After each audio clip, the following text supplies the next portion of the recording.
ધંધુકામાં થોડાક સમય અગાઉ ધર્મેશ ભરવાડ નામના યુવકનો જીવ લઈ લેવા પર ખૂબ તણાવભર્યા માહોલનું સર્જન થયું હતું અને આ પછી બંને સમુદાય સામસામે આવી ગયા હતા. આ ઘટના પછી ઉશ્કાયેલા ટોળા દ્વારા હોટલ ગંજના માલિક અને તેમના પુત્ર પર હુમલો કરવામાં આવ્યો હતો અને હવે આ સમગ્ર ઘટનાને લઈ 10થી 12 અજાણ્યા શખ્સોની સામે પોલીસ ફરિયાદ નોંધાવીને તપાસ શરૂ કરવામાં આવી છે. તો આવું જાણીએ સમાચાર વિસ્તારથી અમારી ચેનલમાં. નમસ્કાર મિત્રો.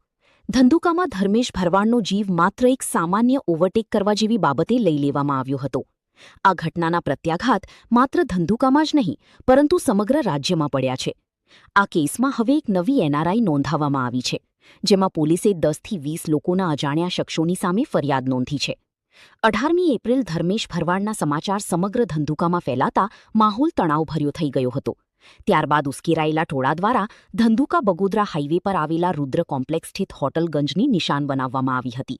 હોટલના માલિક નથુભાઈ પોતાની હોટલ ચલાવી રહ્યા હતા અને તેમને લાકડાના ફટકા, દંડા જેવા હથિયારો સાથે 10થી 12 લોકોના અજાણ્યા ટોળાએ હોટલ પર હુમલો કરી દીધો હતો. હોટલ બંધ કરવાની ધમકીઓ આપીને ગાળાગાળી શરૂ કરવામાં આવી હતી અને હોટલના ફર્નિચર તથા સામાનમાં તોડફોડ કરી મોટું નુકસાન કરવામાં આવ્યું હતું.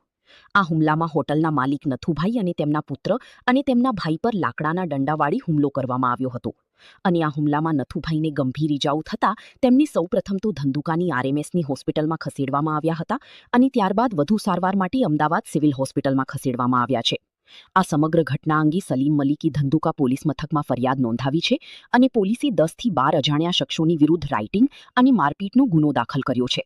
તો થોડાક સમય અગાઉ આ ધંધુકાના કેસમાં બંને આરોપીઓ સમીર અને રિઝવાનને કોર્ટ સમક્ષ પોલીસ દ્વારા રજૂ કરવામાં આવ્યા હતા અને તેમાં કોર્ટે આ બંને આરોપીઓને 2 દિવસના રિમાન્ડ મંજૂર કર્યા છે, જેનાથી આગામી સમયમાં ઘટનાને લઈને વધુ ખુલાસા થાય તેવી સંભાવના છે.